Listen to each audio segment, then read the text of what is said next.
Rich dad poor dad. अध्याय 2। अमीर लोग पैसे के लिए काम नहीं करते। डैडी, क्या आप मुझे बता सकते हैं कि अमीर कैसे बना जाए? यह सुनते ही मेरे डैडी ने अपना शाम का अखबार नीचे रख दिया। बेटे, क्या तुम अमीर बनना चाहते हो? क्योंकि आज जिमी की मम्मी अपनी नई कैडिलिक कार में आई और वे लोग पिकनिक पर अपने समुद्र तट वाले घर पर जा रहे थे। जिमी अपने साथ अपने 3 दोस्तों को ले गया, परंतु माइक और मुझे नहीं ले गया। उसने हमसे यह कहा कि वह हमें इसलिए नहीं ले जाएगा क्योंकि हम लोग गरीब बच्चे थे। उसने ऐसा कहा? डैडी ने आत्मविश्वास से पूछा। हाँ बिल्कुल, मैंने दर्द भरी आवाज़ में कहा। डैडी ने अपना सिर हिलाया, नाक तक अपने चश्मे को चढ़ाया और फिर अखबार पढ़ने लगे। मैं उनके जवाब का इंतज़ार करता रहा। यह 1956 की बात है। तब मैं 9 साल का था। किस्मत की बात थी कि मैं उसी पब्लिक स्कूल में जाता था जिसमें अमीर लोगों के बच्चे पढ़ते थे। हम शुगर प्लांटेशन के कस्बे में रहते थे।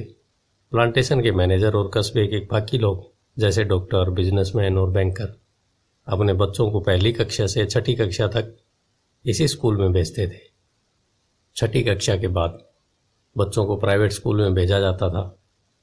अगर मेरा परिवार सड़क के दूसरी छोर पर रहा होता तो मुझे अलग तरह के स्कूल में भेजा जाता, जहां मेरे जैसे परिवारों के बच्चे पढ़ते थे। 6ठी कक्षा के बाद इन बच्चों की तरह मैंने भी पब्लिक इंटरमीडिएट और हाई स्कूल किया होता, क्योंकि उनकी ही तरह मेरे लिए भी प्राइवेट स्कूल में जाना संभव नहीं था। मेरे डैडी ने आखिर अखबार को नीचे रख दिया। मुझे पता था वे क्या सोच रहे थे। उन्होंने धीमे से शुरू किया। अगर तुम अमीर बनना चाहते हो तो तुम्हें पैसा बनाना सीखना चाहिए। मैंने पूछा, मैं पैसे बनाना किस तरह सीख सकता हूँ? अपने दिमाग के इस्तेमाल से, उन्होंने मुस्कुराते हुए कहा। इसका असली मतलब यह था, बस मैं तुम्हें इतना ही बता सकता हूँ, या मैं इसका जवाब नहीं जानता, इसलिए मुझे तंग मत करो। अगली सुबह मैंने अपने सबसे अच्छे दोस्त माइक को अपने डैडी की बातें बताई। जहाँ तक मुझे याद है, उस स्कूल में मैं और माइक ही 2 गरीब बच्चे थे। माइक भी मेरी तरह था, क्योंकि वह भी किस्मत की वजह से इस स्कूल में था। ऐसा लगता था जैसे किसी ने कस्बे के स्कूलों की सरहदें तय कर दी थी, और इसी कारण हम लोग अमीर बच्चों के स्कूलों में पढ़ रहे थे। सच कहा जाए तो हम लोग गरीब नहीं थे, परंतु ऐसा हमें लगता था, क्योंकि बाकी सभी बच्चों के पास नए बेसबॉल ग्लव्स, नई साइकिलें और हर चीज़ नई होती थी।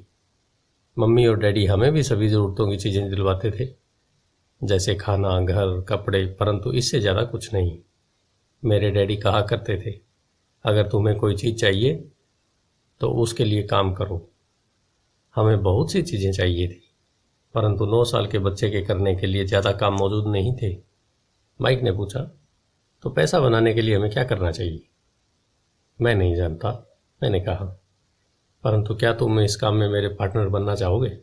वह राजी हो गया और उस शनिवार की सुबह माइक मेरा पहला बिजनेस पार्टनर बन गया। हम दोनों पूरी सुबह यही सोचते रहे कि पैसा किस तरह कमाया जाए। कभी कभार हम उन बेफिक्र बच्चों के बारे में बातें करते जो जिमी के समुद्र तट वाले घर पर मजे कर रहे होंगे। इससे थोड़ी चोट पहुंचती थी, परंतु यह चोट अच्छी थी, क्योंकि इसने हमें यह सोचने के लिए प्रेरित किया कि पैसा कैसे कमाया जाए। आखिरकार उस दोपहर को हमारे दिमाग में बिजली कौंध गई। यह एक ऐसा विचार था जो माइक ने किसी विज्ञान की किताब में पढ़ा था। रोमांचित होकर हमने हाथ मिलाए और पार्टनरशिप के पास अब एक बिजनेस था। अगले कुछ हफ्तों तक मैं और माइक दौड़ भाग करते रहे। हर दरवाजे पर दस्तक देते थे और पड़ोसियों से कहते थे कि वे अपने इस्तेमाल किए हुए टूथपेस्ट ट्यूब हमारे लिए रख लें।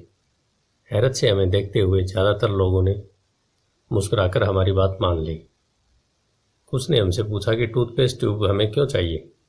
इसके जवाब में हमने कहा, हम आपको यह नहीं बता सकते, यह एक बिजनेस सीक्रेट है। सप्ताह गुजरते गए और मेरी माँ बहुत दुखी हो गई। अपने कच्चे माल को इकट्ठा करने के लिए हमने जो जगह चुनी थी वह उनकी वॉशिंग मशीन के ठीक पास थी, एक भूरे कार्डबोर्ड के बक्से में, जिसमें कभी केचप की बोतलें रखी रहती थी। हमारे इस्तेमाल किए हुए टूथपेस्ट के ट्यूब्स की संख्या बढ़ने लगी। आखिर एक दिन माँ के सब्र का बांध टूट गया। पड़ोसियों के मुड़े तिड़े और इस्तेमाल किए हुए टूथपेस्ट ट्यूब्स को देखते देखते वे उब गई थी। उन्होंने पूछा, तुम लोग कर क्या रहे हो? और मैं यह नहीं सुनना चाहती कि यह एक बिजनेस सिगरेट है। इस कचरे को साफ कर दो या मैं इसे बाहर उठाकर फेंक दूंगी। माइक और मैंने उनके हाथ पैर जोड़े, उन्हें यह बताया कि जल्दी हमारा कच्चा माल पर्याप्त जमा हो जाएगा और फिर हम उत्पादन शुरू कर देंगे। हमने उन्हें बताया कि हम कुछ पड़ोसियों का इंतजार कर रहे थे ताकि वे अपने टूथपेस्ट के ट्यूब्स खत्म कर लें। माँ ने हमें 1 हफ्ते की मोहलत दे दी। उत्पादन शुरू होने की तारीख नज़दीक आ गई थी। दबाव बढ़ गया था। हमारे वेयर हाउस के मालिक यानी मेरी माँ ने हमारी पहली पार्टनरशिप कंपनी को जगह खाली करने का नोटिस थमा दिया था। अब माइक का काम यह था कि वह पड़ोसियों को अपने टूथपेस्ट जल्दी ख़त्म करने के लिए कहे और साथ में यह भी जोड़ दे। दांत के डॉक्टरों का कहना है कि दिन में कई बार ब्रश करना चाहिए। मैं उत्पादन की प्रक्रिया को ठीक ठाक करने में जुट गया। एक दिन मेरे डैडी अपने एक दोस्त के साथ कार में बैठकर पोर्च में आई और उनके आश्चर्य का ठिकाना नहीं रहा जब उन्होंने वहां 9 साल के 2 बच्चों को उत्पादन की प्रक्रिया में पूरी गति से जुटे देखा। हर तरफ बारीक सफ़ेद पाउडर बिखरा हुआ था। एक लंबी मेज पर स्कूल से लाए गए दूध के छोटे कार्टन थे और हमारे परिवार की हिवाची ग्रिल लाल दहकते कोयलों के साथ अधिकतम गर्मी पर चल रही थी। डैडी सावधानी से चलकर हमारे करीब आए। क्योंकि हमारी उत्पादन की प्रक्रिया ने पोर्च पर कब्जा कर लिया था, इसलिए उन्हें कार बाहर ही खड़ी करनी पड़ी। जब वे और उनके दोस्त पास आए तो उन्होंने कोयलों के ऊपर रखा एक स्टील का बर्तन देखा जिसमें टूथपेस्ट के ट्यूब पिघल रहे थे। उन दिनों टूथपेस्ट प्लास्टिक के ट्यूब्स में नहीं आते थे। ट्यूब शीशे के बने होते थे। एक बार पेंट जल जाए तब हम ट्यूब्स को स्टील के बर्तन में डाल देते थे ताकि वे पिघलकर द्रव्य के रूप में आ सकें।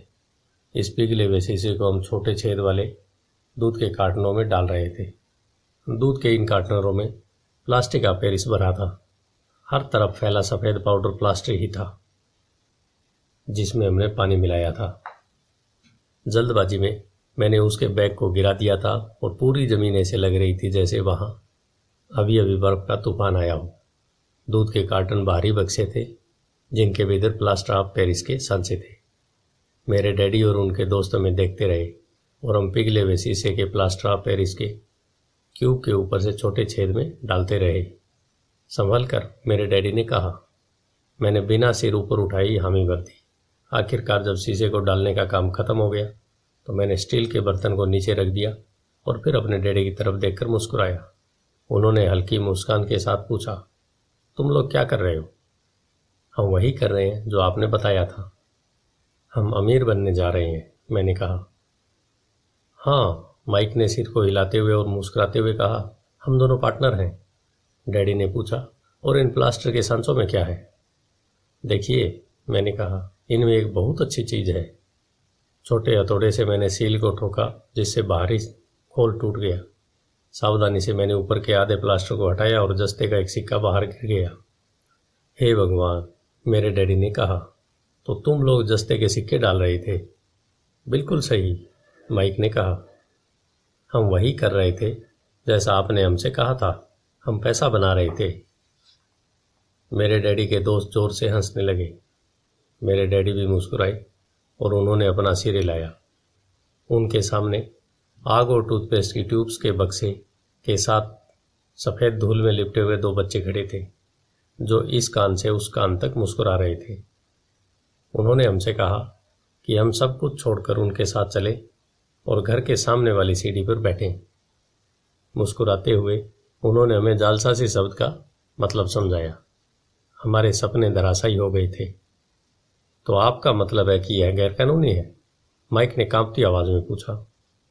छोड़ो भी, डैडी के दोस्त ने कहा। हो सकता है कि बच्चे अपने जन्मजात प्रतिभा को विकसित कर रहे हों। मेरे डैडी हमें घूरते रहे। हाँ, यह गैरकानूनी है, डैडी ने नरमी से कहा, परंतु तुम लोगों ने यह साबित कर दिया कि तुम में बहुत ज़्यादा रचनात्मकता और मौलिक विचार हैं। इसी तरह आगे बढ़ते रहो मुझे तुम पर गर्व है। निराश होकर माइक और मैं तकरीबन 20 मिनट तक चुपचाप अपना सिर पकड़कर बैठे रहे। इसके बाद हमने सारा अटाला साफ करना शुरू कर दिया। पहले ही दिन हमारा बिजनेस चौपट हो गया था। पाउडर साफ करते हुए मैंने माइक की तरफ देखा और कहा, मुझे लगता है जिमी और उसके दोस्त ठीक हैं, हम सचमुच गरीब हैं। जब मैंने यह कहा तब डैडी बस जाने ही वाले थे। बच्चों, उन्होंने कहा, तुम गरीब तभी कहलाओगे जब तुम लोग हार मान लोगे। सबसे महत्वपूर्ण चीज़ यह है कि तुमने कुछ किया। ज़्यादातर लोग केवल अमीर बनने के बारे में बातें करते रहते हैं और उसके सपने देखते रहते हैं। तुमने कुछ किया है। मुझे तुम दोनों पर गर्व है। मैं एक बार फिर से यही कहूँगा, आगे बढ़े चलो, हार मत मानो। माइक और मैं खामोश खड़े रहे। यह सब सुनने में अच्छे थे, परंतु हमें यह पता नहीं था कि हमें क्या करना चाहिए। तो ऐसा क्यों है डैडी कि आप अमीर नहीं हैं? मैंने पूछा। क्योंकि मैंने एक स्कूल टीचर बनने का फैसला लिया था। स्कूल के टीचर अमीर बनने के बारे में नहीं सोचते, हम सिर्फ पढ़ाना पसंद करते हैं। काश कि मैं तुम लोगों की मदद कर सकता, परंतु हकीकत में मैं यह नहीं जानता कि दौलत कैसे कमाई जाती है। माइक और मैं पलटे और अपने सफाई अभियान में जुट गए। डैडी ने कहा, अगर तुम लोग यह सीखना ही चाहते हो कि अमीर कैसे बना जाता है तो मुझसे मत पूछो। माइक, तुम अपने डैडी से ही यह सवाल पूछो। मेरे डैडी? माइक ने हैरानी से कहा। हाँ, तुम्हारे डैडी। मेरे डैडी ने मुस्कुराकर दोहराया। तुम्हारे डैडी और मेरा बैंकर एक ही है और वह तुम्हारे डैडी की बहुत तारीफ करता है। उसने मुझे कई बार यह बताया है कि पैसा बनाने में तुम्हारे डैडी का कोई जवाब नहीं है। मेरे डैडी? माइक ने एक बार फिर हैरानी से पूछा। फिर ऐसा क्यों है कि स्कूल के अमीर बच्चों की तरह हमारे पास शानदार कार और आलीशान बंगला नहीं है? शानदार कार और आलीशान बंगले के होने का यह मतलब नहीं कि आप निश्चित रूप से अमीर हैं या आप पैसा बनाने की कला जानते हैं। डैडी ने जवाब दिया, जिमी के डैडी शुगर प्लांटेशन में काम करते हैं। उनमें और मुझ में ज़्यादा फर्क नहीं है। वे एक कंपनी के लिए काम करते हैं और मैं सरकार के लिए। कंपनी उन्हें कार खरीद कर दे देती है। इस समय शक्कर की कंपनी आर्थिक संकट में फंसी हुई है और जिमी के डैडी के पास जल्द ही कुछ नहीं बचेगा। तुम्हारे डैडी अलग है माइक। ऐसा लगता है कि वे एक साम्राज्य बनाने जा रहे हैं और मेरा अंदाज़ा है कुछ ही सालों में बहुत अमीर बन जाएंगे। यह सुनकर माइक और मैं एक बार फिर रोमांचित हो गए। नए उत्साह से हमने अपने डूबे हुए व्यवसाय के कचरे को साफ करना शुरू कर दिया। जब हम सफाई कर रहे थे तो हमने यह भी योजना बना ली कि कब और कैसे माइक के डैडी से बात की जाए। समस्या यह थी कि माइक के डैडी बहुत ज़्यादा काम करते थे और देर रात तक घर नहीं लौटते थे। माइक के डैडी के पास कई warehouse, construction company, stores की श्रृंखला और 3 रेस्तरां थे। रेस्तराओं के कारण ही उन्हें घर लौटने में देरी हो जाती थी। सफाई खत्म करने के बाद माइक बस पकड़कर अपने घर चला गया।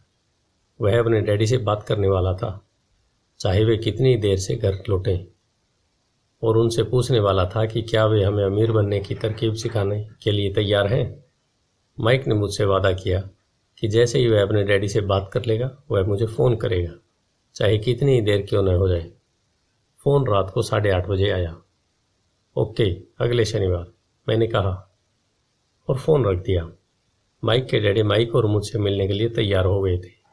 शनिवार की सुबह 7:30 बजे मैंने शहर के दूसरे हिस्से में जाने के लिए बस पकड़ी। माइकल और मैं सुबह 8 बजे उसके डैडी से मिले। वे पहले से ही व्यस्त थे और उनके पास 1 घंटे से भी ज़्यादा का काम मौजूद था। जब मैं उनके साधारण छोटे और साफ घर के सामने पहुंचा तो मैंने देखा कि उनका कंस्ट्रक्शन सुपरवाइज़र अपने पिकअप ट्रक में वहां से जा रहा था। माइक मुझे दरवाजे पर ही मिल गया। डैडी अभी फ़ोन पर है और उन्होंने कहा है कि हम लोग पीछे के पोर्च में उनका इंतज़ार करें। माइक ने दरवाज़ा खोलते हुए कहा। जब मैंने उस पुराने घर की दहलीज के अंदर कदम रखा तो लकड़ी के पुराने फर्श की चरमराहट सुनाई दी। दरवाजे के भीतर सस्ती सी चटाई थी। चटाई वहां इसलिए रखी गई थी ताकि फर्श पर पड़े अनगिनत कदमों के निशानों को छुपाया जा सके। हालांकि वह साफ थी, पर यह स्पष्ट दिखता था कि उसे बदल लेना चाहिए। जब मैं संकरे लिविंग रूम में घुसा तो मेरा दम घुटने लगा था। वहाँ पुराने फर्नीचर की बू आ रही थी और निश्चित रूप से उस फर्नीचर को संग्रहालय में होना चाहिए था। सोफे पर 2 महिलाएं बैठी थी। उनकी उम्र मेरी माँ से थोड़ी ज़्यादा थी। महिलाओं के सामने एक पुरुष मजदूरों के कपड़ों में बैठा हुआ था। उसने खाकी पैंट और खाकी शर्ट पहन रखा था। हालांकि कपड़े साफ और प्रेस किए हुए थे, परंतु उनमें स्टार्च नहीं किया था। उस आदमी की उम्र मेरे डैडी से लगभग 10 साल ज़्यादा हो गई, शायद 45 साल। जब मैं और माइक उनके पास से गुजरते हुए किचन की तरफ गए, जहाँ से पोर्च का रास्ता था, तो वे मुस्कुराई। मैं भी जवाब में शर्माकर मुस्कुरा दिया। ये लोग कौन है? मैंने पूछा।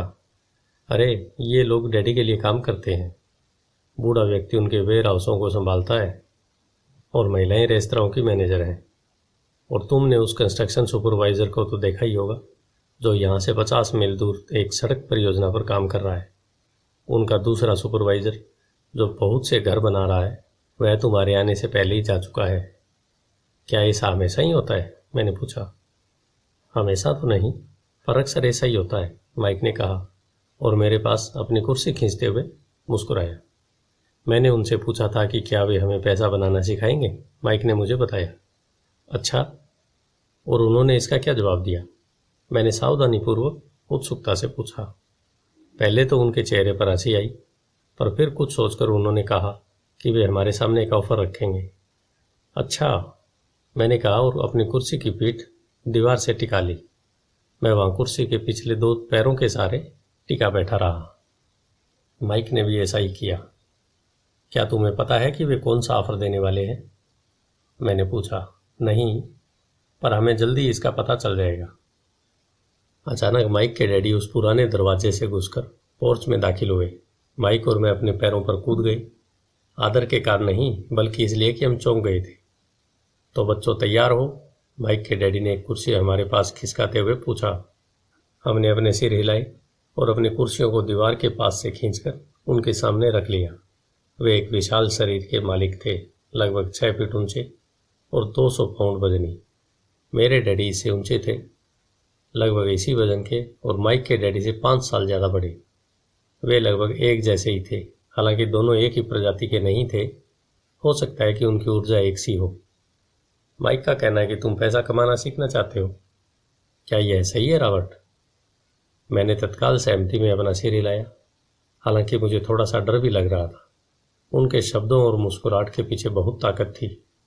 अच्छा, यह रहा मेरा ऑफर। मैं तुम्हें सिखाऊंगा, परंतु मैं ऐसा क्लासरूम की शैली में नहीं करूंगा। अगर तुम मेरे लिए काम करोगे तो इसके बदले में मैं तुम्हें सिखाऊंगा। अगर तुम मेरे लिए काम नहीं करोगे तो मैं तुम्हें नहीं सिखाऊंगा। अगर तुम काम करते हो तो मैं तुम्हें ज़्यादा तेज़ी से सिखा सकता हूँ, और अगर तुम सिर्फ बैठकर मेरी बातें सुनते रहो, जैसा कि तुम लोग स्कूल में करते हो, तो इससे मेरा समय बर्बाद होगा। यह मेरा ऑफर है। इसे या तो मान लो या फिर वापस लौट जाओ। क्या मैं आपसे पहले एक सवाल कर सकता हूँ? मैंने पूछा। नहीं, इसे या तो मान लो या फिर वापस लौट जाओ। मेरे पास बर्बाद करने के लिए फालतू समय नहीं है। अभी ढेर सा काम पड़ा है। अगर तुम में तत्काल फैसला करने की क्षमता नहीं है तो तुम कभी पैसा बनाना नहीं सीख पाओगे। मौके आते हैं और चले जाते हैं, इसलिए तत्काल निर्णय लेने की क्षमता एक महत्वपूर्ण कला है। तुमने जैसा चाहा था वैसा एक मौका तुम्हारे सामने मौजूद है। अगले 10 सेकंड में या तो पढ़ाई चालू हो जाएगी या फिर यह हमेशा के लिए ख़त्म हो जाएगी। माइक के डैडी ने चिढ़ने वाली मुस्कुराहट के साथ कहा। मंजूर, हम दोनों ने कहा। बहुत बढ़िया, माइक के डैडी ने कहा। 10 मिनट में मिसेज मार्टिन आ जाएंगी। उनसे बातें करने के बाद मैं तुम्हें उनके साथ भेज दूंगा और तुम लोगों का काम शुरू हो जाएगा। मैं तुम्हें 1 घंटे के 10 सेंट दूंगा और तुम हर शनिवार 3 घंटे काम करोगे। पर आज तो मेरा सॉफ्टबॉल का मैच है, मैंने कहा। माइक के डैडी ने अपनी आवाज़ को धीमा परंतु कड़क करके कहा, या तो मान लो या फिर वापस लौट जाओ। मान लिया, मैंने जवाब दिया। सॉफ्टबॉल खेलने के बजाय काम करने और सीखने का विकल्प चुनने में ही समझदारी थी। शनिवार की खुशनुमा सुबह 9 बजे माइक और मैं मिसेज मार्टिन के साथ काम कर रहे थे। वे एक दयालु और धैर्यवान महिला थी। वे हमेशा कहा करती थी कि माइक और मुझे देखकर उन्हें अपने दोनों बच्चों की याद आ जाती है और अब वे बड़े हो गए थे तथा दूर चले गए थे। हालांकि वे दयालु थीं, परंतु वे कड़ी मेहनत में भरोसा करती थीं और इसलिए वे हमें हमेशा काम में जुटाई रखती थी। वे बहुत कड़क मैनेजर थी। हम 3 घंटे तक डिब्बाबंद सामानों को सेल्फ पर से उतारते थे, उनकी धूल साफ करते और फिर उन्हें करीने से जमाते थे। यह बड़ी मेहनत का काम था और बोरियत का भी। माइक के डैडी को मैं अपना आमिर डैडी कहता हूँ। उनके पास इस तरह के 9 सुपरेस्ट थे जहाँ पार्किंग के लिए बहुत सी जगह थी। वे 7-Eleven कन्वीनियंस स्टोर के शुरुआती संस्करण थे। पड़ोस के जनरल स्टोर जहाँ लोग दूध, ब्रेड, बटर और सिगरेट जैसी चीज़ें खरीदते थे। समस्या यह थी कि हवाई में एयर कंडीशनिंग नहीं थी और गर्मी के कारण स्टोर्स अपना दरवाज़ा बंद नहीं कर सकते थे। स्टोर के दोनों ओर दरवाज़ों को पूरा खुला रखा जाता था ताकि सड़क और पार्किंग की जगह सामने दिखती रहे। जब भी कोई कार पार्किंग में आती तो उसके साथ धूल का गुब्बार भी आता था जो स्टोर में घुसकर डिब्बों पर जम जाता था। इसलिए हम लोगों की नौकरी तभी तक चलती जब तक कि एयर कंडीशनिंग नहीं हो जाती। 3 हफ्तों तक माइक और मैं मिसेज मार्टिन के साथ जाकर 3 घंटे तक काम करते रहे। दोपहर तक हमारा काम खत्म हो जाता था और वे हम में से हर एक के हाथ में 3 छोटे सिक्के डाल देती थी। उस समय 50 के दशक में 9 साल की उम्र में भी 30 सेंट कमाने में कोई खास खुशी नहीं होती थी।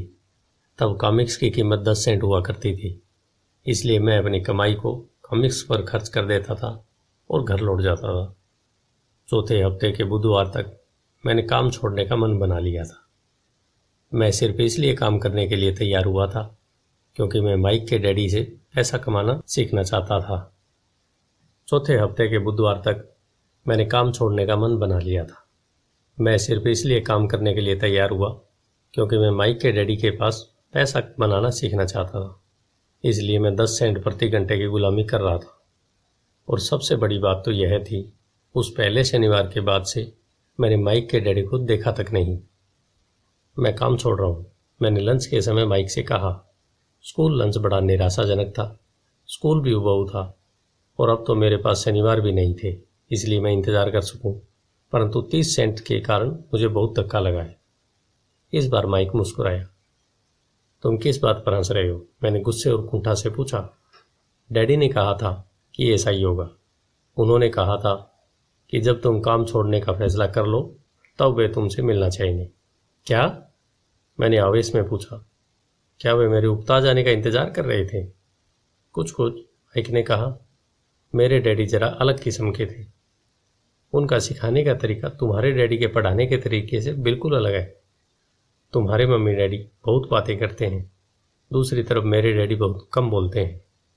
तुम सिर्फ इस शनिवार तक इंतज़ार कर लो, मैं उन्हें बता दूं कि तुमने काम छोड़ने का फैसला कर लिया है। इसका मतलब यह है कि मेरे साथ नाटक खेला गया है। नहीं, ऐसा नहीं हुआ है, पर शायद हो सकता है। डैडी शनिवार को इसे समझाएंगे।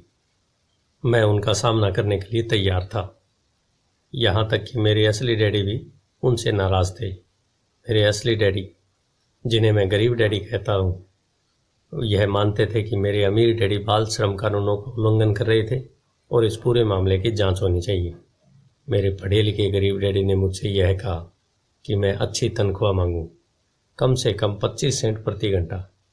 मेरे गरीब डैडी ने मुझसे कहा कि अगर मेरी तनख्वाह नहीं बढ़ती तो मुझे तत्काल नौकरी छोड़ देनी चाहिए, और वैसे भी तुम्हें इस घटिया काम की ज़रूरत नहीं है, मेरे गरीब डैडी ने झल्लाकर कहा। शनिवार को सुबह 8 बजे मैं एक बार फिर माइक के घर में उसी पुराने दरवाजे के अंदर घुस रहा था।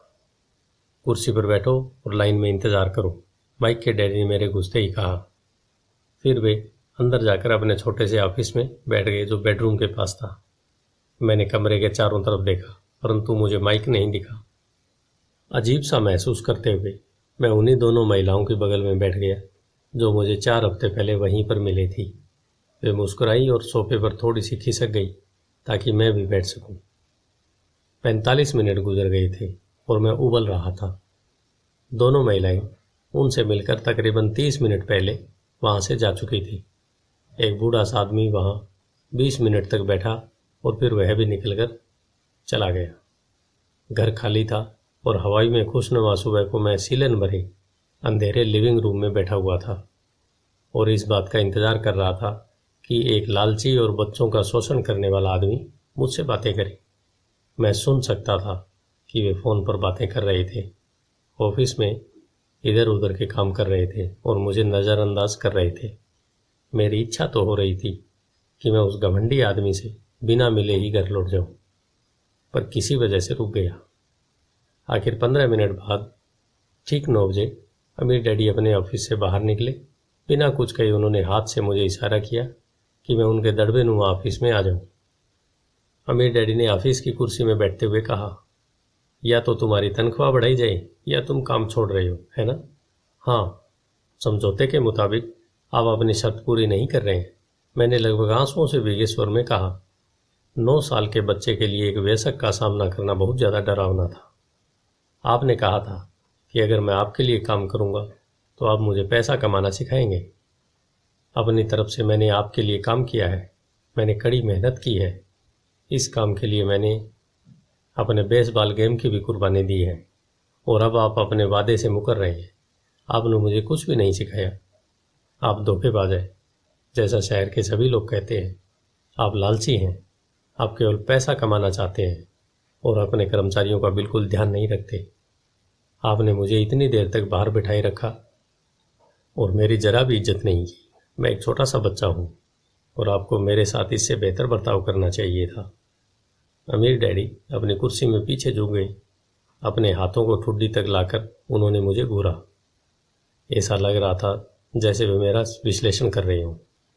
बुरा नहीं है, उन्होंने कहा। 1 महीने से भी कम समय में तुम वही भाषा बोल रहे हो जो मेरे ज़्यादातर कर्मचारी बोलते हैं। क्या? मैंने पूछा। मैं समझ नहीं पा रहा था कि वे क्या कह रहे थे और इसलिए मैंने अपना दुखड़ा रोना चालू रखा। मुझे लगता था कि आप अपने वादे पर कायम रहेंगे और मुझे कुछ सिखाएंगे। इसके बजाय आप तो मुझ पर अत्याचार करना चाहते हैं। यह तो जुल्म है, सरासर जुल्म। मैं तुम्हें सिखा तो रहा हूँ, डैडी ने धीमे सी आवाज़ में कहा। आपने मुझे क्या सिखाया? कुछ भी नहीं, मैंने गुस्से में कहा। एक बार मैं चंद सिक्कों में काम करने के लिए तैयार हो गया, उसके बाद तो आपने मुझसे बात तक नहीं की। 10 सेंट प्रति घंटे। मैं आपकी शिकायत सरकार से करूँगा। हमारे देश में भी बाल श्रम कानून है। आप तो जानते ही हैं कि मेरे डैडी सरकार के लिए काम करते हैं। शाबाश, अमीर डैडी ने कहा। अब तुम उन ज़्यादातर लोगों की भाषा बोल रहे हो जो कभी मेरे लिए काम करते थे। वे लोग जिन्हें या तो मैंने नौकरी से निकाल दिया या जिन्होंने खुद ही नौकरी छोड़ दी। तो इस बारे में आपको क्या कहना है? मैंने पूछा और मुझे यह लग रहा था कि कम उम्र के बावजूद मैं बहादुरी से बातें कर रहा था। आपने मुझसे झूठ बोला। मैंने आपके लिए काम किया और आपने वादा पूरा नहीं किया। आपने मुझे कुछ भी नहीं सिखाया। कौन कहता है कि मैंने तुम्हें कुछ नहीं सिखाया है? मेरे अमीर डैडी ने शांति से कहा। मैंने 3 हफ्ते तक काम किया और इसी बीच आपने सिखाना तो दूर रहा, मुझसे कभी बात तक नहीं की। मैंने व्यंग भरे अंदाज में कहा।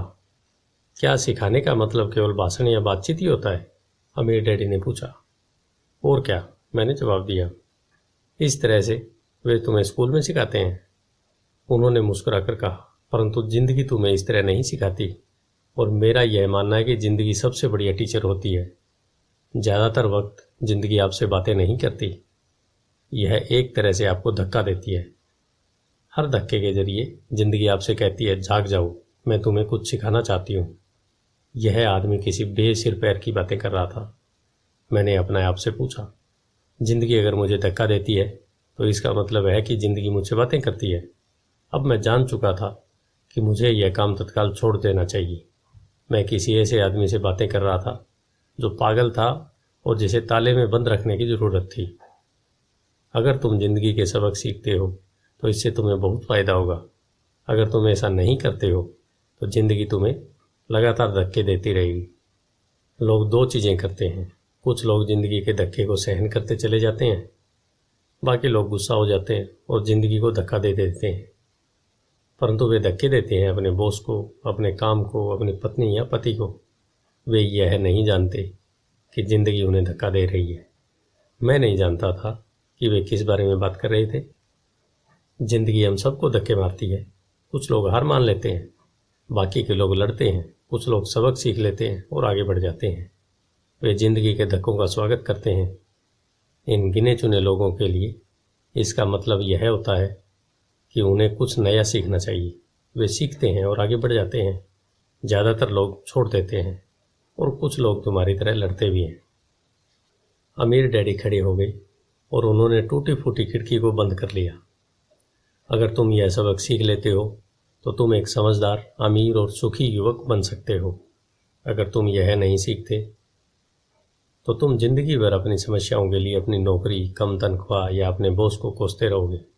तुम हमेशा ऐसे बड़े मौके की उम्मीद करते रहोगे जो आए और तुम्हारी आर्थिक समस्याओं को सुलझा दे। अमीर डैडी ने मेरी तरफ देखा कि क्या मैं अब भी उनकी बातें सुन रहा हूँ। उनकी आंखें मेरी आंखों से मिली। हम एक दूसरे की तरफ देखते रहे और हमारी आंखों के बीच संप्रेषण की धाराएं बहने लगी। आखिर जब मैं उनके संदेश का मतलब समझ गया तो मैंने अपनी नज़रें झुका ली। मैं जान गया था कि वे सही थे। मैं उन्हें दोषी ठहरा रहा था, जबकि सीखने की जिद मेरी ही थी। मैं फालतू में ही लड़ रहा था।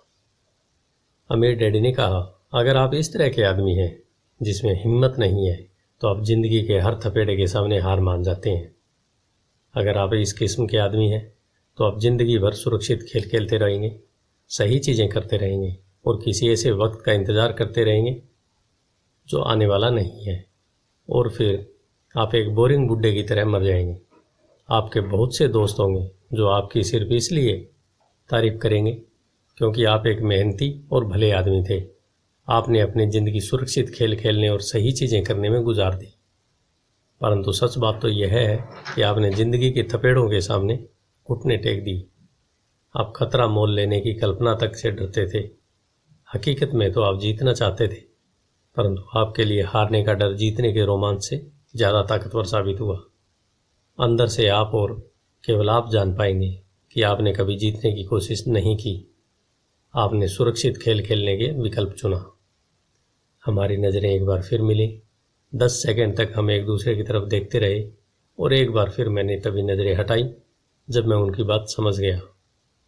आप मुझे धक्का दे रहे थे? मैंने पूछा। कुछ लोग ऐसा कह सकते हैं, अमीर डैडी मुस्कुराए।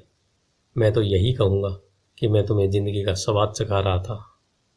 कैसा स्वाद? मैंने पूछा। मैं अब भी गुस्सा था, परंतु अब मेरी जिज्ञासा भी जाग गई थी। अब मैं सीखने के लिए तैयार भी था। तुम दोनों ऐसे पहले लोग हो जिन्होंने मुझसे पैसा बनाने की कला सीखने का आग्रह किया। मेरे पास 150 से भी ज़्यादा कर्मचारी हैं, पर उनमें से एक ने भी मुझसे पैसा कमाने की कला सीखने के बारे में नहीं पूछा। वे मुझसे नौकरी मांगते हैं, तनख्वाह मांगते हैं, परंतु पैसा बनाने की कला नहीं सीखना चाहते। तो ज़्यादातर लोग इस तरह अपनी ज़िंदगी के पैसे के लिए काम करने के लिए बर्बाद कर देते हैं और आखिर तक यह कभी समझ नहीं पाएंगे कि दरअसल वे किसके लिए काम कर रहे हैं। मैं पूरा ध्यान लगाकर उनकी बात सुनता रहा। तो जब माइक ने मुझसे कहा कि तुम पैसे कमाने की कला सीखना चाहते हो, तो मैंने एक ऐसा कोर्स तैयार किया जो असली ज़िंदगी के करीब था। मैं बोलते बोलते थक जाता, परंतु तुम कभी मेरी बात का मतलब नहीं समझ पाते। इसलिए मैंने यह फैसला किया कि तुम्हें ज़िंदगी के थपेड़ों का स्वाद चखा दिया जाए, ताकि तुम मेरी बात सुन भी सको और समझ भी सको। इसी कारण मैंने तुम्हें 1 घंटे के 10 सेंट दिए। तो 10 सेंट प्रति घंटे काम करने के बाद मैंने क्या सबक सीखा है? यही कि आप घटिया हैं और अपने कर्मचारियों का शोषण करते हैं। अमीर डैडी अपनी कुर्सी पर पीछे की तरफ झुकते हुए जोर से हंसने लगे। जब उनकी हंसी बंद हुई तो उन्होंने कहा, अच्छा होगा अगर तुम अपना सोचने का नज़रिया बदल लो। मुझे समस्या मत बनाओ, मुझे दोष देना छोड़ दो। अगर तुम सोचते हो कि तुम्हारी समस्या मैं हूँ तो तुम्हें मुझे बदलना चाहिए। इसके बजाय अगर तुम्हें यह लगता है कि तुम्हारी समस्या तुम खुद हो तो तुम खुद को बदल सकते हो, सीख सकते हो और ज़्यादा समझदार बन सकते हो। ज़्यादातर लोग चाहते हैं कि दुनिया का हर आदमी बदल जाए, बस हम खुद ही नहीं बदले। मैं तुम्हें यह बता दूं कि किसी दूसरे को बदलने से ज़्यादा आसान है यह कि खुद को बदला जाए। मैं आपकी बात ठीक से समझ नहीं पाया। मैंने कहा, अपनी समस्याओं के लिए मुझे दोष देना छोड़ दो। अमीर डैडी ने अधीरता से कहा, पर आपने मुझे सिर्फ 10 सेंट का ही वेतन दिया। तो तुमने क्या सीखा? अमीर डैडी ने मुस्कुरा कर पूछा। यही कि आप घटिया हैं, मैंने शरारत भरी मुस्कान के साथ कहा। अच्छा, तो तुम यह सोचते हो कि समस्या मैं हूँ? अमीर डैडी ने कहा। वो तो आप हैं ही। खैर, इसी तरीके से सोचते रहो और तुम जिंदगी भर कुछ नहीं कर पाओगे। अगर तुम्हारा नज़रिया यही है कि समस्या मैं हूँ, तो तुम्हारे पास क्या विकल्प रह जाते हैं? अगर आप मेरी तनख्वाह नहीं बढ़ाते या मुझे ज़्यादा इज्जत नहीं देते, तो मैं काम छोड़कर चला जाऊँगा। ठीक है, अमीर डैडी ने कहा, और ज़्यादातर लोग यही करते हैं। वे काम छोड़कर चले जाते हैं और दूसरी नौकरी की तलाश करते हैं, जहाँ उन्हें बेहतर मौके और ज़्यादा अच्छी तनख्वाह मिलती है। तुम्हें यह गलतफहमी होती है, नई नौकरी या ज़्यादा तनख्वाह से समस्या सुलझ सकती है। ज़्यादातर मामलों में ऐसा नहीं होता। तो समस्या किस तरह सुलझ सकती है? मैंने पूछा, 10 सेंट प्रति घंटे के हिसाब से तनख्वाह लेकर मुस्कुराते हुए। अमीर डैडी मुस्कुराए। यही बाकी लोग करते हैं। वे यह जानते हुए कि कम तनख्वाह में काम करते हैं, क्योंकि नौकरी छूट जाने पर उनका और उनके परिवार का पेट कैसे भरेगा, इसलिए मन महसूस कर वे नौकरी करते हैं और यह सोचकर तनख्वाह बढ़ने का इंतज़ार करते हैं कि ज़्यादा पैसा आने से समस्या सुलझ जाएगी। ज़्यादातर लोग ऐसा ही सोचते हैं और कड़ी मेहनत करते हुए दूसरी नौकरी भी कर लेते हैं, परंतु उसमें भी उन्हें तनख्वाह कम ही मिलती है। मैं फर्श को घूरता रहा। अब मैं अमीर डैडी के सबक को समझने लगा था। मुझे यह एहसास हो गया था कि यह जिंदगी का स्वाद है। आखिरकार मैंने ऊपर की ओर देखा और अपना सवाल दोहराया, तो फिर यह समस्या किस तरह सुलझेगी? इस सवाल के जवाब में अमीर डैडी ने मुझे वह बेशकीमती नज़रिया दिया जो उन्हें अपने कर्मचारियों और मेरे गरीब डैडी से अलग करता था, और जिसकी बदौलत वे हवाई के सबसे अमीर आदमी बनने जा रहे थे, जबकि मेरे पढ़े लिखे गरीब डैडी जिंदगी भर पैसे की तंगी से जूझने वाले थे। यह एक अद्भुत नज़रिया था जिसने मेरी जिंदगी का नक्शा ही बदल दिया। अमीर डैडी ने बार बार मुझे यह नज़रिया याद दिलाया, जिसे मैं पहला सबक कहूँगा। गरीब और मध्यम वर्गीय लोग पैसे के लिए काम करते हैं, अमीरों के लिए पैसा काम करता है। मेरे गरीब डैडी ने जो मुझे शिक्षा दी थी, शनिवार की उस खुशनुमा सुबह मैं उससे बिल्कुल अलग नज़रिया सीख रहा था। 9 साल की उम्र में मैं यह समझ गया था कि दोनों ही डैडी चाहते थे कि मैं सीखूं। दोनों ही डैडी मुझे पढ़ने के लिए प्रेरित करते थे। फ़र्क सिर्फ इतना था कि दोनों के सुझाए विषय अलग अलग थे। मेरे पढ़े लिखे डैडी चाहते थे कि मैं वही करूं जो उन्होंने किया था। बेटे, मैं चाहता हूं कि तुम मेहनत से पढ़ो, अच्छे नंबर लाओ, ताकि तुम्हें किसी बड़ी कंपनी में सुरक्षित नौकरी मिल सके, और यह अच्छी तरह से देख लो, उसमें बहुत से दूसरे लाभ हों। मेरे अमीर डैडी चाहते थे कि मैं सीखूं कि पैसा कैसे काम करता है, ताकि मैं इससे अपने लिए काम करवा सकूं। यह सबक मुझे जीवन भर उनके मार्गदर्शन में सीखना था, न कि किसी क्लासरूम में। मेरे अमीर डैडी ने मेरा पहला सबक जारी रखा। मैं खुश हूं कि तुम 10 सेंट प्रति घंटे के हिसाब से काम करने पर गुस्सा हो गए। अगर तुम गुस्सा नहीं होते और तुम ऐसा खुशी खुशी करते रहते, तो मैं तुम्हें साफ कह देता कि मैं तुम्हें नहीं सिखा सकता। यह जान लो कि सच्ची शिक्षा में ऊर्जा, प्रबल भावना और ज़बरदस्त इच्छा की जरूरत होती है। गुस्सा उस फार्मूले का एक बहुत बड़ा हिस्सा है, क्योंकि प्रबल भावना में गुस्सा और प्रेम का समन्वय होता है। जब पैसे की बात आती है तो ज़्यादातर लोग सुरक्षित रास्ता खोजते हैं, इसलिए प्रबल भावना उन्हें राह नहीं दिखा पाती। उन्हें राह दिखाता है उनका डर। तो क्या इसलिए वे कम तनख्वाह पर काम करने के लिए राजी हो जाते हैं? मैंने पूछा। हाँ, अमीर डैडी ने कहा। कुछ लोग कहते हैं कि मैं लोगों का शोषण करता हूँ, क्योंकि मैं उन्हें उतनी तनख्वाह नहीं देता जितनी उन्हें शुगर प्लांटेशन या सरकार की तरफ से मिलती है। मैं यही कहना चाहता हूँ कि लोग खुद अपना शोषण करते हैं, डरते हैं वे, मैं नहीं। पर क्या आपको नहीं लगता कि आपको उन्हें ज़्यादा तनख्वाह देनी चाहिए? मैंने पूछा। मुझे ज़्यादा देने की ज़रूरत नहीं है, और इसके अलावा ज़्यादा पैसा मिलने से उनकी समस्या नहीं सुलझेगी। अपने डैडी को ही देख लो, वे बहुत सा पैसा कमाते हैं और फिर भी वे अपने बिलों का भुगतान नहीं कर पाते। दुनिया में ऐसे बहुत से लोग हैं जिन्हें अगर ज़्यादा पैसा मिल जाए तो वे ज़्यादा कर्ज में डूब जाएंगे। तो इसी कारण आपने मुझे 10 सेंट प्रति घंटे की तनख्वाह दी? मैंने मुस्कुराते हुए कहा। यह सबक का हिस्सा था। बिल्कुल सही, अमीर डैडी ने मुस्कुराकर कहा। देखो, तुम्हारे डैडी स्कूल गए और उन्होंने बहुत बढ़िया शिक्षा इसलिए हासिल की ताकि उन्हें अच्छी तनख्वाह वाली नौकरी मिल सके, जो उन्हें मिल गई। परंतु उनके पास आज भी पैसे की तंगी है। ऐसा इसलिए है क्योंकि उन्होंने स्कूल में पैसे के बारे में कुछ नहीं सीखा। और सबसे बड़ी बात यह है, और वे पैसे के लिए काम करने में भरोसा करते हैं। और आप नहीं करते? मैंने पूछा। नहीं, सच पूछा जाए तो नहीं, अमीर डैडी ने कहा। अगर तुम पैसे के लिए काम करना सीखना चाहते हो तो स्कूल में ही रहो। यह सीखने के लिए उससे बढ़िया जगह और कोई नहीं है। परंतु अगर तुम यह सीखना चाहते हो कि पैसा तुम्हारे लिए किस तरह काम करे, तो यह मैं तुम्हें सिखा सकता हूँ, परंतु तभी जब तुम सीखना चाहो। क्या हर कोई यह नहीं सीखना चाहता? मैंने पूछा। नहीं, अमीर डैडी ने कहा। सिर्फ इसलिए क्योंकि पैसे के लिए काम करना ज़्यादा आसान है, खास तौर पर तब जब पैसे के बारे में आपकी मूल भावना डर हो। मैं समझ नहीं पाया, मैंने त्योरियां चढ़ाकर कहा। उसकी चिंता फिलहाल मत करो, अभी इतना ही समझ लो कि डर के कारण ही ज़्यादातर लोग अपनी नौकरियां करते हैं। अपने बिलों का भुगतान न कर पाने का डर, नौकरी से निकाल दिया जाएगा इस बात का डर, पर्याप्त पैसा नहीं होने का डर, एक बार फिर से शुरू करने का डर।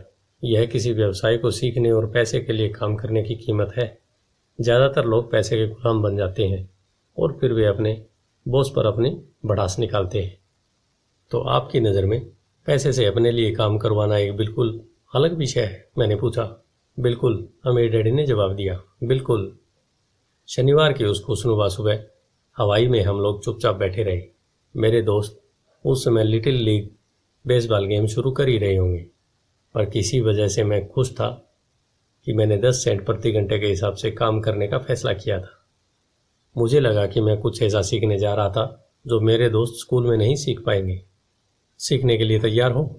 अमीर डैडी ने पूछा। बिल्कुल, मैंने दांत निकाल कर कहा। मैंने अपना वादा निभाया है, मैंने तुम्हें दूर बैठे बैठे ही सिखाया है। अमीर डैडी ने कहा। 9 साल की उम्र में तुम्हें यह पता चल चुका है कि पैसे के लिए काम करना कैसा होता है। अपने पिछले महीने को 50 सालों से गुणा कर और तुम्हें इस बात का अंदाजा हो जाएगा कि ज़्यादातर लोग अपनी ज़िंदगी किस तरह गुजारते हैं। मैं समझ नहीं पाया, मैंने कहा। जब तुम मुझसे मिलने के लिए लाइन में इंतजार कर रहे थे तो तुम्हें कैसा लग रहा था? एक बार नौकरी के लिए और दूसरी बार तनख्वाह बढ़वाने के लिए। भयानक, मैंने कहा। अगर तुम पैसे के लिए काम करने का विकल्प चुनते हो तो ज़्यादातर लोगों के लिए ज़िंदगी का मतलब यही होता है, अमीर डैडी ने कहा। और तुम्हें तब कैसा लगा था जब मिसेज मार्टिन तुम्हारे हाथ में 3 घंटे के काम के लिए 3 सिक्के थमाए थे? मुझे लगा था कि यह काफ़ी नहीं है, मुझे लग रहा था कि यह कुछ भी नहीं है। मैं निराश हुआ था, मैंने कहा। और यही ज़्यादातर कर्मचारियों को लगता है जब वे अपनी तनख्वाह के चेक को देखते हैं, खासकर तब जब उससे टैक्स और बाकी कटौतियाँ कर ली जाती है। कम से कम तुम्हें पूरी तनख्वाह मिली थी, उन्हें तो पूरी तनख्वाह भी नहीं मिलती। आपका मतलब है ज़्यादातर कर्मचारियों को पूरी तनख्वाह नहीं मिलती? मैं हैरान था। नहीं, अमीर डैडी ने कहा। सरकार हमेशा अपना हिस्सा पहले ही ले लेती है। सरकार ऐसा कैसे करती है? मैंने पूछा। टैक्स, अमीर डैडी ने कहा। जब आप कमाते हैं तो आप पर टैक्स लगता है, जब आप खर्च करते हैं तो आप पर टैक्स लगता है, जब आप बचाते हैं तो आप पर टैक्स लगता है, जब आप मर जाते हैं तो भी आप पर टैक्स लगता है। लोग सरकार को ऐसा क्यों करने देते हैं? अमीर लोग ऐसा नहीं करने देते, अमीर डैडी ने मुस्कुरा कर कहा। परंतु गरीब और मध्यम वर्गीय लोग ऐसा करने देते हैं। मैं दावा करता हूँ कि मैं तुम्हारे डैडी से ज़्यादा कमाता हूँ, परंतु वे ज़्यादा टैक्स देते हैं। यह कैसे संभव है? मैंने पूछा। 9 साल का बच्चा इस अजीब आंकड़े को समझ नहीं पा रहा था। कोई आदमी सरकार को ऐसा करने की इजाज़त कैसे दे सकता है? अमीर डैडी चुपचाप बैठे रहे। मैं समझ गया कि वे चाहते थे कि मैं सुनूं, न कि उनसे फालतू सवाल पूछूं। आखिर मैं शांत हो गया। जो मैंने सुना था वह मुझे अच्छा नहीं लगा था। मैं जानता था कि मेरे डैडी हमेशा टैक्स का रोना रोते रहते थे, परंतु दरअसल इस बारे में वे कुछ भी नहीं कर पाते थे। क्या जिंदगी उन्हें धक्का दे रही थी? अमीर डैडी मेरी तरफ देखते हुए अपनी कुर्सी में धीमे धीमे और खामोशी से हिलने लगे। सीखने के लिए तैयार हो? उन्होंने पूछा। मैंने अपना सिर धीमे से हिलाया। जैसा मैंने कहा, सीखने के लिए बहुत कुछ है। पैसे से अपने लिए काम कैसे करवाया जाए, यह जिंदगी भर चलने वाली पढ़ाई है। ज़्यादातर लोग 4 साल के लिए कॉलेज जाते हैं और उनकी पढ़ाई पूरी हो जाती है। मैं पहले से ही जानता हूँ कि मेरी धन संबंधी पढ़ाई जीवन भर चलेगी, और इसकी वजह यह है कि मैं जितना ज़्यादा जान लेता हूँ चलता है, उससे भी ज़्यादा जानने की मेरी जिज्ञासा बढ़ती चली जाती है। ज़्यादातर लोग इस विषय को कभी नहीं पढ़ते। वे नौकरी पर जाते हैं, अपनी तनख्वाह लेते हैं, अपनी चेकबुक को बैलेंस करते हैं और बात खत्म हो जाती है। इसके बाद भी उन्हें अचरज होता है कि उनके जीवन में पैसे की समस्याएं क्यों हैं। फिर वे सोचते हैं कि ज़्यादा पैसों से उनकी समस्या हल हो जाएगी। बहुत कम लोगों को यह एहसास होता है कि असली समस्या धन संबंधी शिक्षा या ज्ञान की है। तो मेरे डैडी को टैक्स की समस्या इसलिए है क्योंकि उनमें पैसे की समझ नहीं है। मैंने विचलित होकर पूछा। देखो, अमीर डैडी ने कहा, पैसे के लिए अपने लिए कैसे काम करवाया जाए? टैक्स तो उस शिक्षा का सिर्फ एक हिस्सा है। आज जो मैं सिर्फ यह देखना चाहता था कि तुम में अब भी पैसे के बारे में सीखने की प्रबल इच्छा बची है या नहीं। ज़्यादातर लोगों में सीखने की प्रबल इच्छा नहीं होती। वे स्कूल जाना चाहते हैं, कोई व्यवसाय सीखना चाहते हैं, अपनी नौकरी में मज़े करना चाहते हैं और ढेर सारा पैसा कमाना चाहते हैं। एक दिन वे तब जागते हैं जब उनके सामने पैसे की समस्या आ जाती है, और तब वे काम करना बंद नहीं कर सकते। पैसे के लिए काम करने की यही कीमत होती है, और उन्हें यह कीमत चुकाना ही पड़ता है। अगर वे पैसे से अपने लिए काम करवाना सीख लेते तो उनके सामने यह समस्या नहीं आती। तो तुम में अब सीखने की, जानने की जिज्ञासा है? अमीर डैडी ने पूछा।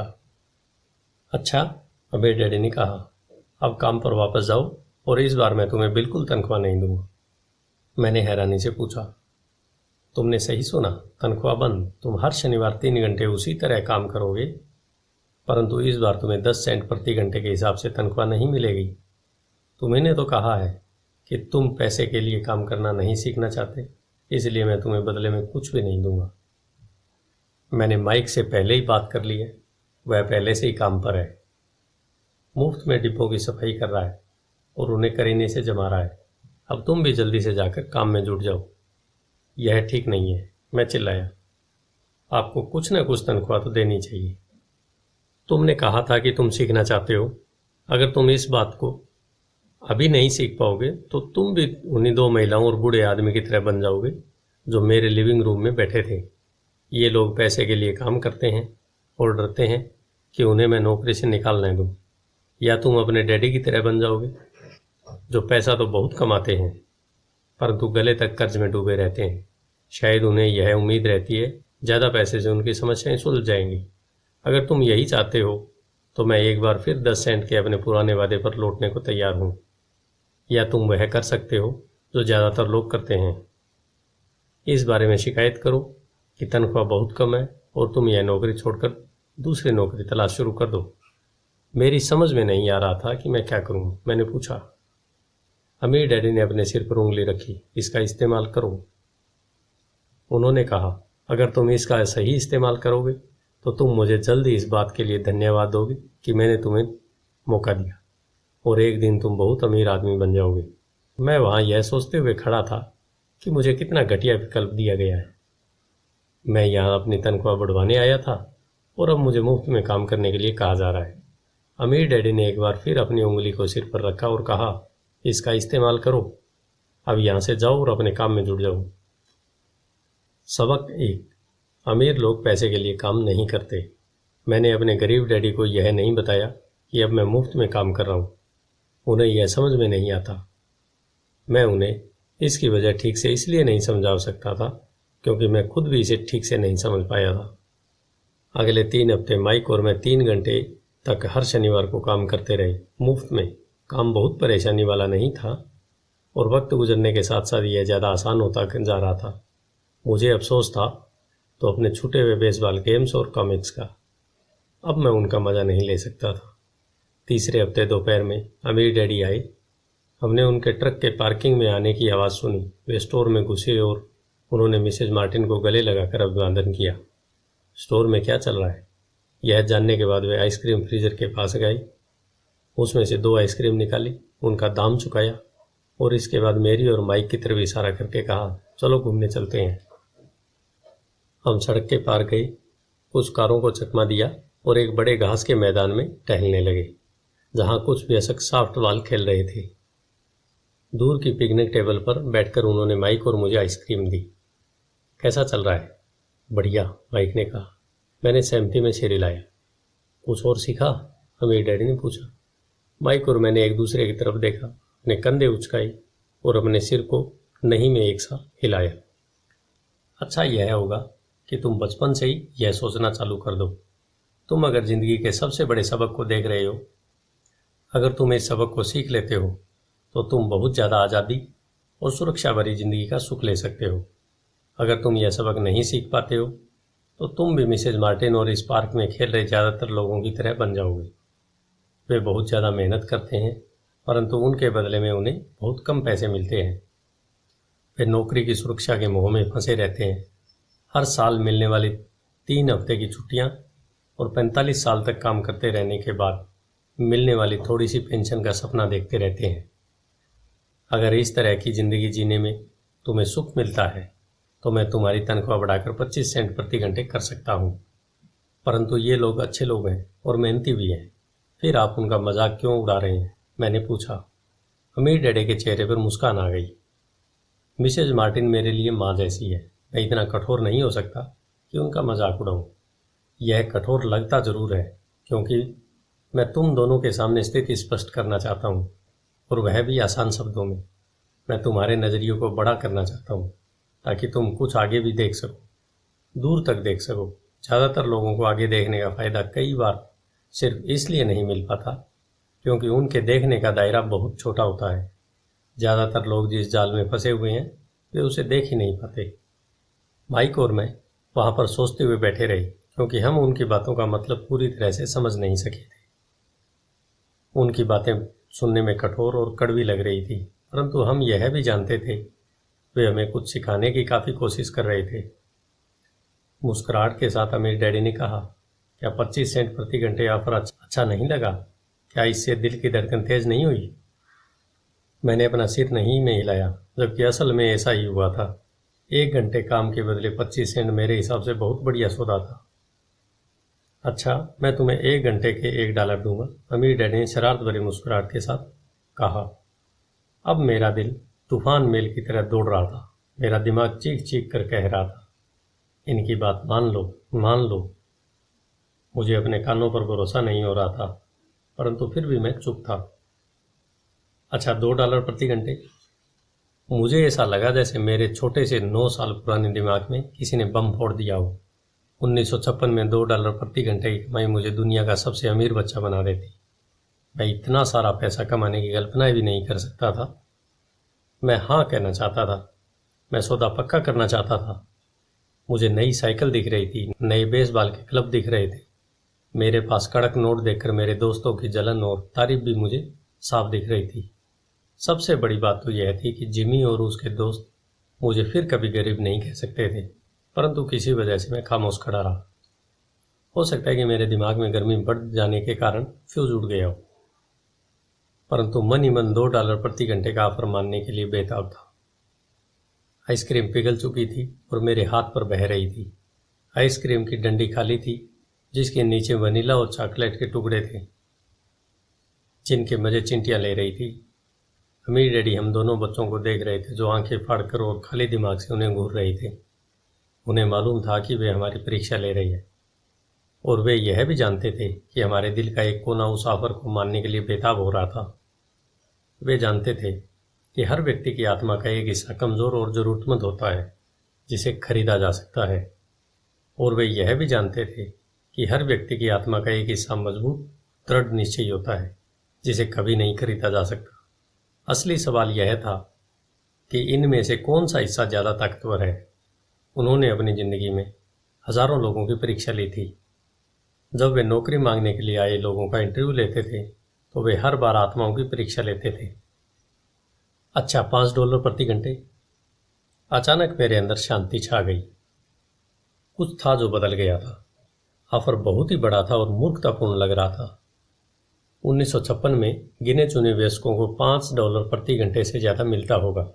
लालच खत्म हो गया था और इसकी जगह शांति ने ले ली थी। धीमे से मैं अपनी बाईं तरफ खड़े माइक की तरफ मुड़ा। उसने मेरी तरफ देखा। मेरी आत्मा का जो हिस्सा कमज़ोर और ज़रूरतमंद था वह खामोश हो चुका था। मेरा वह हिस्सा जिसे खरीदा नहीं जा सकता था वह आगे आ चुका था। मेरे दिमाग और आत्मा में पैसे को लेकर हुए इस युद्ध में शांति और विश्वास जीत चुके थे। मैं जानता था कि माइक भी उसी बिंदु पर पहुंच चुका था। अच्छा, अमीर डैडी ने धीमे से कहा, ज़्यादातर लोगों की एक कीमत होती है और उनकी कीमत इसलिए होती है क्योंकि हम सभी में दो भावनाएं होती है, डर और लालच। पहले वो पैसे के बिना रहने के डर से कड़ी मेहनत करते हैं। इसके बाद जब हमें तनख्वाह मिलती है तो हमें लालच या इच्छा की भावना जाग जाती है। पैसे होने पर हम उन बढ़िया चीज़ों के बारे में सोचने पर मजबूर हो जाते हैं जो उस पैसे से खरीदी जा सकती है। इस तरह हमारी ज़िंदगी का एक पैटर्न बन जाता है। किस तरह का पैटर्न? मैंने पूछा। सुबह जागने, काम पर जाने, खर्च करने, सुबह उठने, काम पर जाने, खर्च करने। लोगों की ज़िंदगी हमेशा डर और लालच इन्हीं दो भावनाओं से चलती है। उन्हें अगर ज़्यादा पैसा दे भी थे तो वे इसी पैटर्न पर चलकर अपना खर्च बढ़ा लेंगे। इसी पैटर्न को मैं चूहा दौड़ कहता हूँ। क्या कोई दूसरा रास्ता भी है? माइक ने पूछा। हाँ, अमीर डैडी ने धीमे से कहा, परंतु इसे बहुत कम लोग खोज पाते हैं। और वह रास्ता क्या है? माइक ने पूछा। उसी रास्ते को तुम लोग काम करते हुए और मेरे हिसाब से सीखते हुए खोज लोगे। मैं यही उम्मीद करता हूँ। इसी कारण मैंने तुम्हें पैसे देना बंद कर दिया। इस बारे में कोई संकेत तो दीजिए, माइक ने कहा। हम लोग मेहनत से काम करते करते थक चुके हैं, खासकर तब जब इसके बदले में कुछ नहीं मिल रहा हो। पहला कदम तो यह है कि तुम लोग सच बोलो, अमीर डैडी ने कहा। हम लोग झूठ नहीं बोल रहे हैं, मैंने कहा। मैंने कब कहा कि तुम लोग झूठ बोल रहे हो? मैं तो यह कह रहा हूँ कि सच्ची बात कह देना चाहिए, अमीर डैडी ने जवाब दिया। किस बारे में? मैंने कहा। इस बारे में कि तुम लोगों को कैसा लग रहा है, अमीर डैडी ने कहा। तुम्हें यह किसी और से कहने की जरूरत नहीं है, सिर्फ अपने आप से सच बोलो।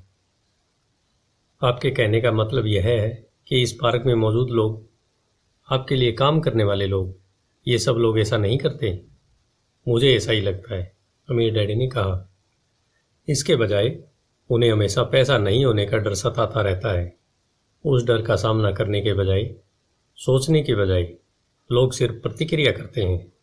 इस दौरान वे दिल से काम लेते हैं, दिमाग से नहीं। अमीर डैडी ने अपने सिर पर उंगली ठोकते हुए कहा। फिर उनके हाथ में कुछ पैसे आ जाते हैं और उनमें खुशी, इच्छा, लालच की भावना आ जाती है और एक बार फिर वे दिमाग से सोचने के बजाय दिल से काम करने लगते हैं। तो वे दिल से, अपनी भावनाओं से सोचते हैं, माइक ने कहा। बिल्कुल ठीक, अमीर डैडी ने कहा। वे इस बारे में सच नहीं बताते कि उन्हें कैसा लग रहा है। वे अपनी भावना से काम करते हैं और दिमाग से सोचने का कष्ट नहीं उठाते। उन्हें डर लगता है। वे नौकरी करने जाते हैं और आशा करते हैं कि ज़्यादा पैसे आने से उनका डर दूर हो जाएगा, परंतु ऐसा नहीं होता है। वही पुराना डर उन्हें फिर से सताने लगता है।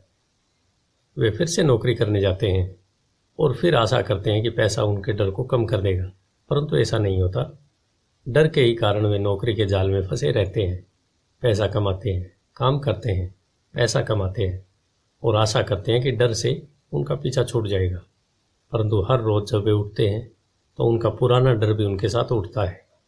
वही पुराना डर करोड़ों लोगों को रात भर जगाता है और उनकी रात बहुत चिंता और परेशानी से गुजरती है। इसलिए वे उठते हैं, काम पर जाते हैं और यह आशा करते हैं कि तनख्वाह के चेक से उनके दिल को कुतरने वाले इस डर को वे मौत के घाट उतार देंगे। सच बात तो यह है कि पैसा उनकी ज़िंदगी को चला रहा है, परंतु वे इस बारे में कभी सच नहीं बोलते। पैसे ने उनकी भावनाओं पर कब्जा कर लिया है और उनकी आत्माओं पर भी। यह कहकर अमीर डैडी खामोश हो गए ताकि उनके शब्दों में छुपा संदेश हमारे अंदर चला जाए। माइक और मैंने उनकी बातें सुनी थी, परंतु हम उनका मतलब पूरी तरह समझ नहीं पाए थे। मुझे अक्सर यह हैरानी होती है कि लोगों को ऑफिस जाने की इतनी जल्दी क्यों होती है। उन्हें अपनी नौकरी में खास मज़ा नहीं आता था और वे कभी खुश भी नहीं दिखते थे। फिर क्या वजह थी कि वे उन्हें जल्दी ऑफिस जाने के लिए प्रेरित करती थी। जब अमीर डैडी ने देख लिया कि हम जितना समझ सकते थे हमने उतना समझ लिया, तो उन्होंने आगे कहा, मैं यह चाहता हूँ कि तुम लोग इस जाल से बचो। दरअसल मैं तुम्हें यही सिखाना चाहता हूँ। मेरा मकसद सिर्फ अमीर बनना सिखाना नहीं है। अमीर बनने से समस्या नहीं सुलझेगी, मैंने आश्चर्य से पूछा। बिल्कुल नहीं, मुझे दूसरी भावना, इच्छा के बारे में अपनी बात पूरी करने दो। कुछ लोग इसे लालच कहते हैं, परंतु मैं इसे इच्छा कहना ज़्यादा पसंद करता हूँ। यह बुरा नहीं है कि हम किसी बेहतर, ज़्यादा सुंदर, ज़्यादा सुखद या रोमांचक चीज़ की इच्छा करें। लोग इच्छा की वजह से भी पैसे के लिए काम करते हैं। उन्हें सुख के लिए भी पैसे की ज़रूरत होती है, क्योंकि वे मानते हैं कि पैसे से सुख खरीदा जा सकता है। परंतु पैसा जो खुशी देता है वह अक्सर पल भर की होती है। उन्हें ज़्यादा खुशी, ज़्यादा आनंद, ज़्यादा आराम, ज़्यादा सुरक्षा हासिल करने के लिए और ज़्यादा पैसे की ज़रूरत होती है। इसलिए वे काम करते रहते हैं और यह सोचते रहते हैं कि पैसा डर और लालच से परेशान उनकी आत्माओं को शांत कर देगा। परंतु पैसा यह काम नहीं कर सकता। अमीर होने के बाद भी नहीं, माइक ने कहा। हाँ, अमीर होने के बाद भी नहीं, अमीर डैडी ने कहा। दरअसल बहुत से अमीर लोग इच्छा के कारण नहीं बल्कि डर के कारण अमीर होते हैं। वे सचमुच सोचते हैं कि दौलत हो तो पैसे न होने का डर, गरीब होने का डर खत्म हो जाता है। इसलिए वे ढेर सारी दौलत जमा कर लेते हैं और तब जाकर उन्हें पता चलता है कि उनका डर और बढ़ गया है। उन्हें अब इसके खोने की चिंता सताने लगी है। मैं ऐसे दोस्तों को जानता हूँ जो बहुत सा पैसा होने के बाद भी काम में जुटे रहते हैं। मैं ऐसे लोगों को भी जानता हूँ जिनके पास आज करोड़ों की दौलत है, परंतु वे आज उससे भी ज़्यादा चिंतित और परेशान हैं जितने वे अपनी गरीबी के दिनों में थे। उन्हें इस बात का डर है कि वे अपनी सारी दौलत खो देंगे। अमीर बनने से पहले जो डर उन्हें सता रहे थे, वे अमीर बनने के बाद और भी बढ़ गए हैं। दरअसल उनकी आत्मा का कमज़ोर और ज़रूरतमंद हिस्सा अब और तेज़ी से चीख रहा है। वे अपने आलीशान बंगलों, शानदार कारों और उस ऐशो आराम की ज़िंदगी को खोना नहीं चाहते जो पैसे से खरीदी गई है। वे इसी चिंता में घुलते रहते हैं कि अगर वे कंगाल हो गई तो उनके दोस्त क्या कहेंगे। इसी चिंता की वजह से कई लोग तो न्यूरोटिक और कुंठित तक हो चुके हैं। हालांकि वे अमीर दिखते हैं और उनके पास पहले से ज़्यादा पैसा है। तो क्या अमीर आदमी ज़्यादा सुखी होता है? मैंने पूछा। नहीं, मेरे हिसाब से तो ऐसा नहीं होता, अमीर डैडी ने जवाब दिया। पैसे से दूर रहना भी उतना ही बड़ा पागलपन है जितना कि उसके पीछे भागना। उसी समय कस्बे का एक पागल हमारी मेज़ के पास से गुजरा और कूड़ेदान के पास रुककर उसने कुछ ढूंढने लगा, जैसे उसे किसी ने समझाकर भेजा हो। चर्चा के इस मोड़ पर हम तीनों उसकी हरकतों को दिलचस्पी के साथ देख रहे थे, जबकि इससे पहले हमने उसे नज़रअंदाज कर दिया होता। अमीर डैडी ने अपने पर्स में से $1 निकाला और उस पागल बूढ़े को पास आने का इशारा किया। पैसा देखते ही वह तत्काल चला आया। उसने पैसे के लिए अमीर डैडी को ढेर सारी शुभकामनाएं दी और अपनी अच्छी किस्मत पर खुश होकर वह जल्दी से वहां से चला गया। इसमें और मेरे ज़्यादातर कर्मचारियों में बहुत सा अंतर नहीं है, अमीर डैडी ने कहा। मैं ऐसे बहुत से लोगों से मिलता हूँ जो कहते हैं, अरे मुझे पैसे में कोई रुचि नहीं है, फिर भी वे हर रोज़ 8 घंटे की नौकरी करते हैं। यह तो सच्चाई को नकारना है। अगर उन्हें पैसे में रुचि नहीं है तो वे नौकरी पर क्यों जाते हैं? इस तरह का चिंतन पागलपन का चिंतन है। उस कंजूसी भरे चिंतन से भी ज़्यादा पागलपन का है जिसमें कोई अमीर पैसे पर कुंडली मारकर बैठ जाता है। जब मैं वहाँ अपने अमीर डैडी की बात सुन रहा था तब मेरे दिमाग में यह ख्याल आ जाता था कि मेरे गरीब डैडी 1000 बार कह चुके थे, मुझे पैसे में कोई रुचि नहीं है। वह ऐसा अक्सर कहा करते थे। वे खुद की असली भावनाओं को छुपाने के लिए हमेशा यह भी कहा करते थे, मैं इसलिए काम करता हूँ क्योंकि मुझे अपना काम बहुत पसंद है। तो हमें क्या करना चाहिए? मैंने पूछा। यही कि हम पैसे के लिए काम नहीं करें जब तक कि हमारे मन से डर और लालच की भावनाएं पूरी तरह से निकल न जाए। उसमें तो बहुत समय बर्बाद हो जाएगा, अमीर डैडी ने कहा। भावनाओं के कारण ही तो हम इंसान हैं, इन्हीं के कारण हमारी हस्ती है। भावना शब्द का मतलब है चलायमान ऊर्जा। अपनी भावनाओं के बारे में ईमानदार रहो और अपने दिमाग और भावनाओं का इस्तेमाल अपने समर्थन में करो, न कि विरोध में। आह, माइक ने कहा। अगर तुम्हें मेरी बात समझ में नहीं आई हो तो इस बारे में चिंता मत करो, आगे आने वाले सालों में तुम्हें इसका मतलब समझ में आएगा। अपनी भावनाओं पर प्रतिक्रिया करने के बजाय उनका विश्लेषण करने की कोशिश करो।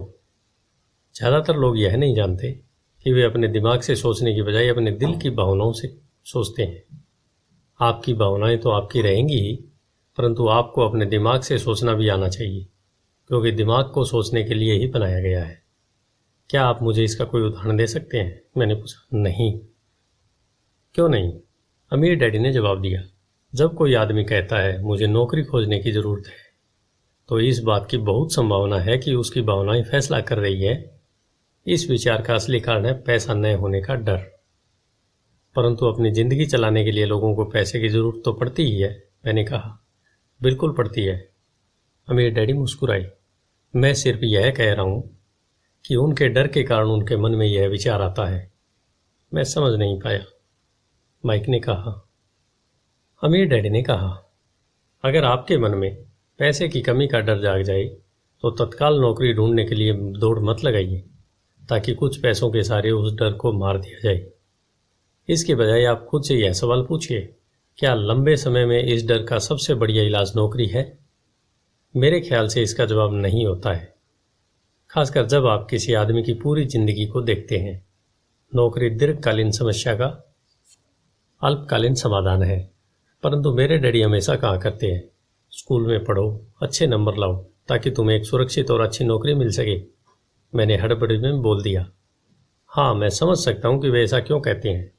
अमीर डैडी ने मुस्कुराकर कहा, ज़्यादातर लोग ऐसी सलाह देते हैं और ज़्यादातर लोगों के लिए एक अच्छा विचार होता है, परंतु लोगों की इस सलाह के पीछे भी डर छुपा होता है। आपका यह मतलब है कि मेरे डैडी ऐसा इसलिए करते हैं क्योंकि वे डरे हुए हैं? हाँ, अमीर डैडी ने कहा।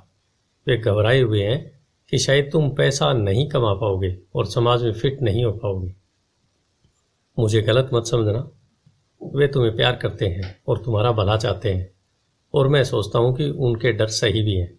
शिक्षा और नौकरी महत्वपूर्ण है, परंतु इससे डर का इलाज नहीं होगा। वही डर जो तुम्हें सुबह उठकर कुछ रुपए कमाने के लिए प्रेरित करता है, उसी डर के कारण वे स्कूल जाने पर इतना जोर देते हैं। तो आपकी सलाह क्या है? मैंने पूछा। मैं चाहता हूं कि तुम्हें पैसे की ताकत पर काबू पाना सिखाऊं। पैसे का डर तुम्हारे दिमाग से निकल जाना चाहिए, और यह स्कूल में नहीं सिखाया जाता। अगर तुम इसे नहीं सीखोगे तो तुम पैसे के गुलाम बन जाओगे। अब उनकी बातें मेरी समझ में आ रही थी। वे हमारे विचारों को ज़्यादा व्यापक बनाना चाहते थे। वे चाहते थे कि जो मिसेज मार्टिन नहीं देख सकती थी, उनके कर्मचारी नहीं देख सकते थे, या मेरे डैडी तक नहीं देख सकते थे, वह देखने की योग्यता हम में आ जाए। उन्होंने जो उदाहरण दिए थे वे उस समय कठोर जरूर लग रहे थे, परंतु मैं उन्हें कभी नहीं भूला। मेरा नज़रिया उस दिन बहुत बड़ा हो गया था जब मैं उस जाल को देख सकता था जो ज़्यादातर लोगों के सामने बिछा होता है। देखो, आखिरकार हम सभी लोग एक कर्मचारी हैं। हम केवल अलग अलग स्तरों पर काम करते हैं, अमीर डैडी ने कहा। मैं तुम लोगों से बस यही कहना चाहता हूँ कि तुम लोग इस जाल से बचे रहो। डर और लालच, इन दो फंदों से बचने वाले जाल से। इनका इस्तेमाल अपने समर्थन में करो, अपने विरोध में नहीं। मैं तुम लोगों को यह नहीं सिखाना चाहता कि ढेर सारा पैसा कैसे इकट्ठा कर लिया जाए। उससे डर या लालच को नहीं जीता जा सकता। अगर तुम्हें डर और लालच पर काबू पाना नहीं आता तो तुम चाहे कितने भी अमीर बन जाओ, असलियत में तुम एक बड़ी तनख्वाह पाने वाले गुलाम ही रहोगे। तो हम किस तरह से इस जाल से बच सकते हैं? मैंने पूछा। गरीबी या पैसे की तंगी का खास कारण डर और अज्ञान होता है, न कि अर्थव्यवस्था या सरकार या अमीर लोग। यह खुद का उड़ा हुआ डर या अज्ञान होता है जो लोगों को इस जाल में फंसाए रखता है। इसलिए तुम बच्चों को स्कूल जाना चाहिए और अपने कॉलेज की पढ़ाई पूरी करनी चाहिए।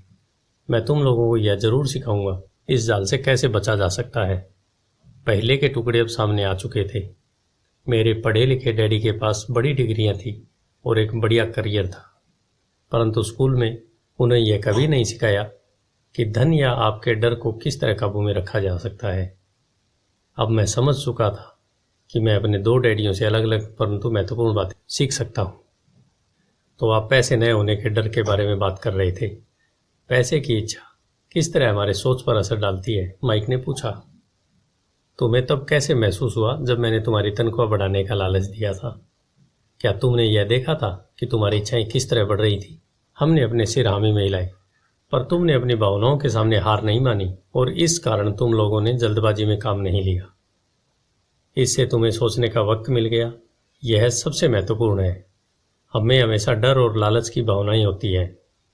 इसी क्षण से तुम लोगों के लिए यह सबसे महत्वपूर्ण है कि तुम इन भावनाओं का इस्तेमाल अपने समर्थन में करो और लंबे समय तक करते रहो। अपनी भावनाओं को अपने दिमाग पर हावी मत होने दो। इस तरह अपने विचारों को दूषित मत होने दो। ज़्यादातर लोग डर और लालच का इस्तेमाल खुद के विरोध में करते हैं। यह अज्ञान की शुरुआत होती है। डर और इच्छा की भावनाओं के कारण ही ज़्यादातर लोग तनख्वाह के चेक, तनख्वाह की बढ़ोतरी और नौकरी की सुरक्षा के पीछे भागते भागते अपनी पूरी जिंदगी निकाल देते हैं। असल में वे यह सोचते ही नहीं है कि भावनाओं के आधार पर बने हुए ये विचार उन्हें किस तरफ ले जा रहे हैं। यह तो वही बात हो गई जिसमें गाड़ी खींचने वाले गधे के सामने उसके मालिक गाजर लटकाई रखता है, जो उसकी नाक के ठीक सामने होती है। गधे का मालिक जहां जाना चाहता है वहां जाता है, परंतु गधा तो लालच के कारण भाग रहा है। कल गधे के लिए दूसरी गाजर आ जाएगी और गधा उसका पीछा करने लगेगा। आपके कहने का मतलब यह है कि जिस समय मैंने एक बेसबॉल ग्लव्स, कैंडी और खिलौनों के सपने देखना शुरू किया, उस समय मेरी हालत उस गधे की तरह हो गई थी जो गाजर के पीछे भागता है। माइक ने पूछा। हाँ, और उम्र के साथ साथ तुम्हारे खिलौने भी ज़्यादा महंगे होते जाएंगे। अपने दोस्तों पर रौब झाड़ने के लिए नई कार, एक नाव और एक आलीशान घर। अमीर डैडी ने मुस्कुराकर कहा, डर आपको दरवाजे से बाहर धक्का देता है। इच्छा आपको अंदर बुलाती है, आपको चट्टानों की तरह ललचाती है। यही जाल है। तो इसकी काट क्या है? माइक ने पूछा। डर और इच्छा अज्ञान की वजह से बढ़ते हैं, इसलिए अमीर लोगों के पास जितना ज़्यादा पैसा होता है उनका डर भी उतना ही ज़्यादा बड़ा होता है। धन ही गाजर है, भ्रम है।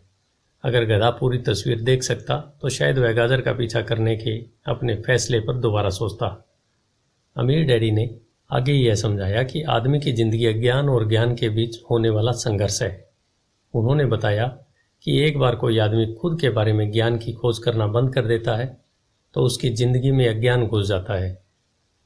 यह संघर्ष हर पल होता है, इसलिए हमें यह फैसला करना है, यह सीखना है कि अपने दिमाग को खुला रखा जाए या इसे बंद कर लिया जाए। देखो, स्कूल बहुत बहुत ज़्यादा महत्वपूर्ण है, पर आप स्कूल इसलिए जाते हैं ताकि आप वहाँ कोई कला या व्यवसाय सीख सकें और इस तरह से आप समाज में योगदान दे सकें। हर समाज में शिक्षकों, डॉक्टरों, मैकेनिकों, कलाकारों, रसोइयों, व्यावसायिक लोगों, पुलिस अफसरों, आग बुझाने वालों और सिपाहियों की ज़रूरत होती है। स्कूल उन्हें यह सब सिखाते हैं ताकि हमारा समाज विकसित हो सके और हमारी संस्कृति समृद्ध हो सके। अमीर डैडी ने कहा, दुर्भाग्य से कई लोगों के लिए स्कूल शिक्षा का अंत होना है, शुरुआत नहीं। एक लंबी खामोशी छाई रही। अमीर डैडी मुस्कुरा रहे थे। उस दिन उन्होंने जो कहा था वह पूरी तरह से समझ नहीं आया, परंतु ज़्यादातर महान शिक्षकों के शब्द सालों तक हमें सिखाते रहते हैं। उनके शब्द इसी तरह से आज भी मेरे साथ हैं। मैं आज थोड़ा निर्मम हुआ। अमीर डैडी ने कहा, मैं एक वजह से निर्मम हुआ। मैं चाहता था कि तुम लोगों को आज की यह चर्चा हमेशा याद रहे। मैं चाहता हूं कि तुम लोग हमेशा मिसेज मार्टिन के बारे में सोचो। मैं चाहता हूं कि तुम लोग हमेशा उस गधे के बारे में सोचो। इन्हें कभी मत भूलना। अगर तुमने अपनी समझदारी से उन्हें काबू नहीं किया तो डर और लालच की तुम्हारी दोनों भावनाएं तुम्हें जिंदगी के सबसे बड़े जाल में फंसा सकती है। अपनी जिंदगी को डरते डरते गुजारना, अपने सपनों को पूरा न करना निर्ममता है। यह भी निर्ममता है कि पैसे के लिए कड़ी मेहनत की जाए और यह सोचा जाए कि पैसे से खरीदी गई चीज़ें सुख दे सकती है। बिल चुकाने के डर से घबराकर आधी रात को जागना जीने का एक भयानक तरीका है। तनख्वाह के हिसाब से जिंदगी जीना भी कोई जीना है। यह सोचना कि कोई नौकरी आपको सुरक्षा या एहसास दे सकती है, खुद से झूठ बोलना है। यह निर्ममता है और यही वह जाल है जिससे मैं तुम्हें बचाना चाहता हूँ। मैंने देखा है कि पैसा किस तरह लोगों की जिंदगियों को चलाता है। ऐसा अपने साथ मत होने दो। भगवान के लिए पैसे को अपनी ज़िंदगी मत चलाने दो। हमारी मेज़ के नीचे सॉफ्ट बॉल आ गई। अमीर डैडी ने उसे उठाया और वापस खिलाड़ियों के पास फेंक दिया। तो अज्ञान का लालच और डर से क्या ताल्लुक है? मैंने पूछा। यह पैसे का अज्ञान ही है जिसकी वजह से इतना लालच और इतना डर पैदा होता है। अमीर डैडी ने कहा, मैं तुम्हें कुछ उदाहरण देता हूँ। एक डॉक्टर जो अपने परिवार को ज़्यादा खुशी देना चाहता है अपनी फीस बढ़ा देता है। उसकी फीस बढ़ने की वजह से स्वास्थ्य सुविधाएं हर एक के लिए महंगी हो जाती हैं। अब इससे गरीब लोगों को सबसे ज़्यादा नुकसान पहुंचता है। इसलिए गरीब लोगों का स्वास्थ्य अमीर लोगों से ज़्यादा बुरा होता है। अब चूंकि डॉक्टर ने अपनी फीस बढ़ा दी है, इसलिए वकील भी अपनी फीस बढ़ा देता है। चूंकि वकीलों ने अपनी फीस बढ़ा दी है, इसलिए स्कूल के टीचर भी अपनी तनख्वाह बढ़ाना चाहते हैं, जिसके कारण हमारा टैक्स बढ़ता है और यह सिलसिला अनंत काल तक यूं ही चलता रहता है। जल्द ही अमीर और गरीब लोगों के बीच इतना भयानक अंतर हो जाता है कि प्रलय आ जाएगा और एक दिन महान सभ्यता धराशायी हो जाएगी। महान सभ्यताएं तभी धराशायी हुई है जब अमीरों और गरीबों के बीच का फासला बहुत ज़्यादा हो गया है।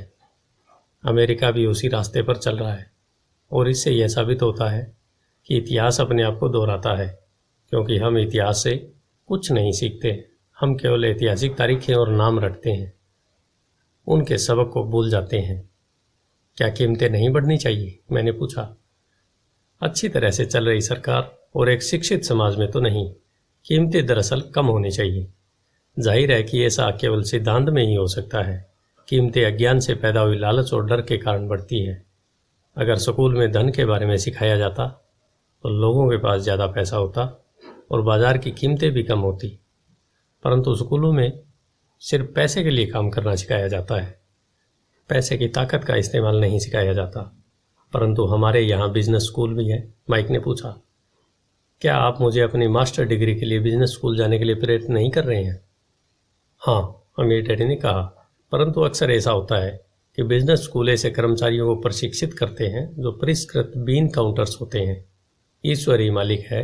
जब कोई बीन काउंटर बिजनेस संभाल ले, वे सिर्फ संख्या को देखते हैं, लोगों को निकालते हैं और बिजनेस का गला घोंट देते हैं। मैं जानता हूँ, क्योंकि मैं बीन काउंटर से काम लेता हूँ।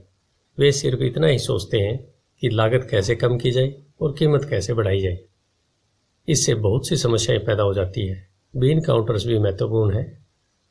मैं सोचता हूँ कि ज़्यादा लोगों को इस बारे में जानना चाहिए, परंतु यह भी पूरी तस्वीर नहीं बताती। अमीर डैडी ने गुस्से से कहा। तो फिर क्या कोई इसका हल है? माइक ने कहा। हाँ, अमीर डैडी ने कहा, सोचने के लिए अपनी भावनाओं का इस्तेमाल करना सीखो। अपनी भावनाओं के बहाव में आकर मत सोचो। जब तुम लोग मुफ्त में काम करने के लिए तैयार हो गए थे तो तुमने अपनी भावनाओं को काबू में रखना सीख लिया था। तभी मैं समझ गया था कि तुमसे उम्मीद की जा सकती है। जब मैंने तुम्हें ज़्यादा तनख्वाह का लालच दिया तब तुमने एक बार फिर भावनाओं की बात नहीं मानी।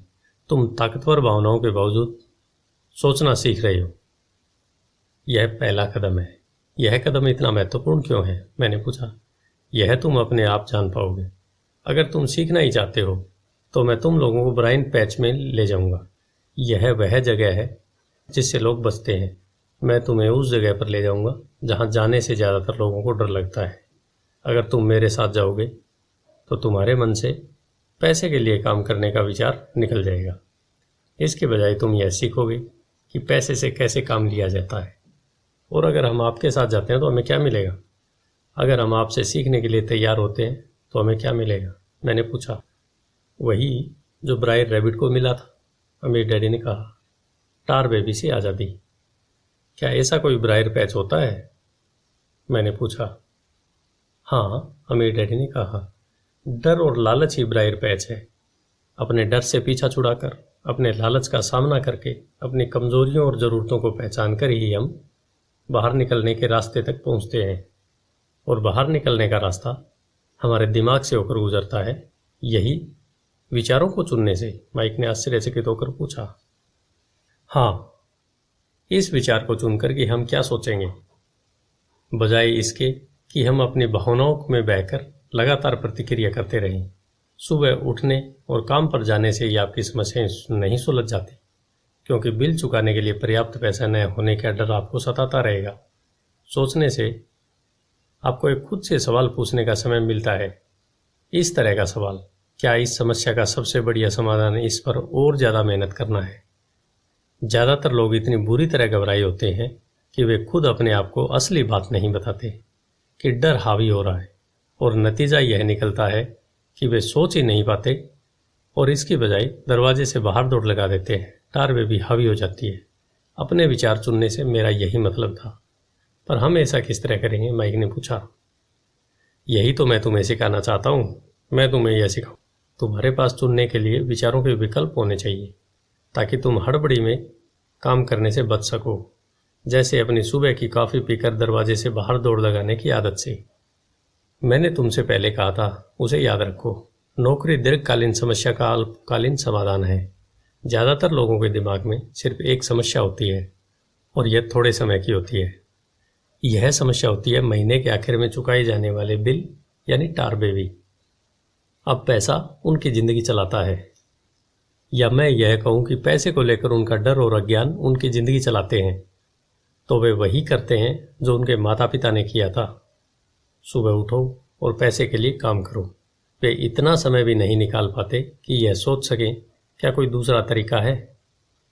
इस वक्त वे दिल से सोचते हैं, दिमाग से नहीं। दिल से सोचने और दिमाग से सोचने में क्या फ़र्क होता है? माइक ने पूछा।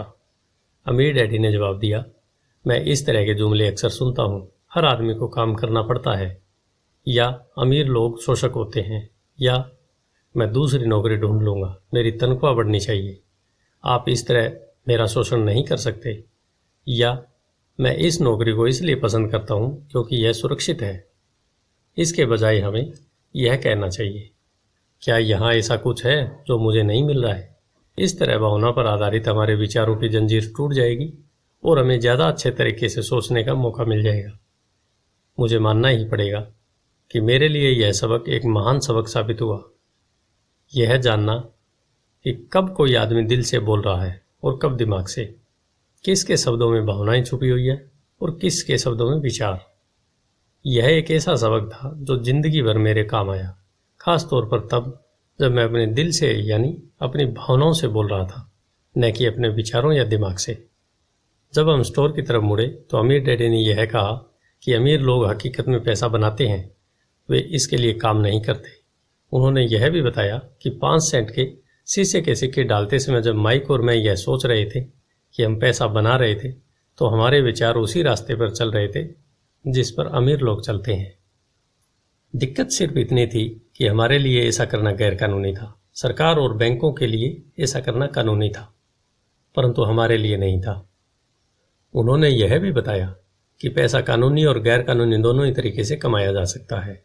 अमीर डैड ने बाद में हमें यह समझाया कि अमीर लोग जानते हैं कि धन एक भ्रम है जो हकीकत में गधे के सामने लटकी गाजर की तरह होता है।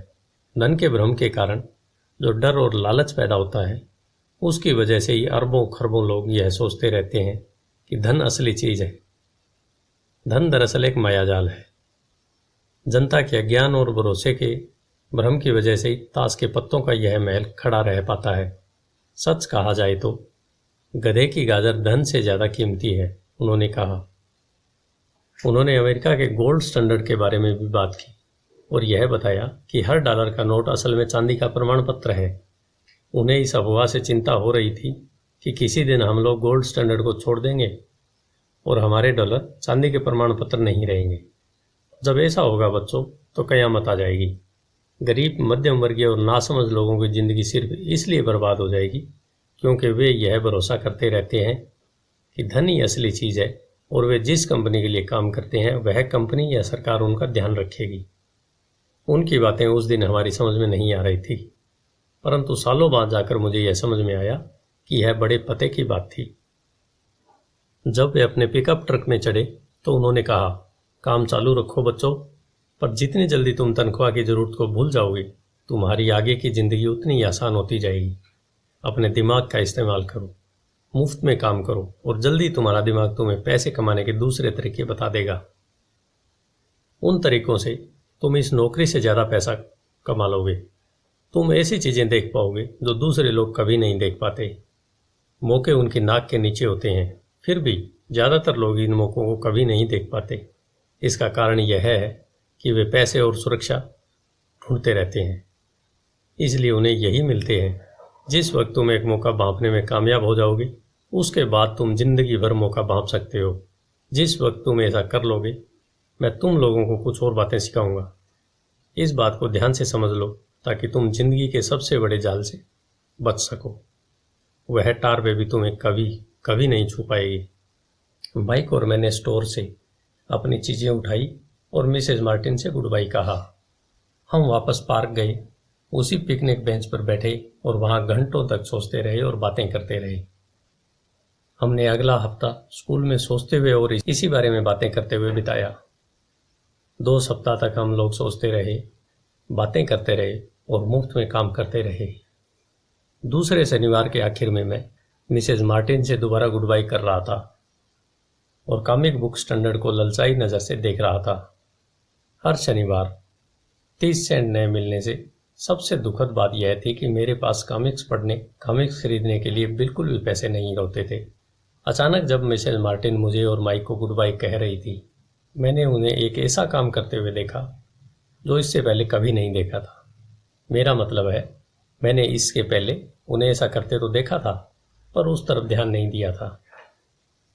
मिसेज मार्टिन ने कॉमिक्स के पहले पेज को आधे में काटा और उसे संभालकर अपने पास रख लिया।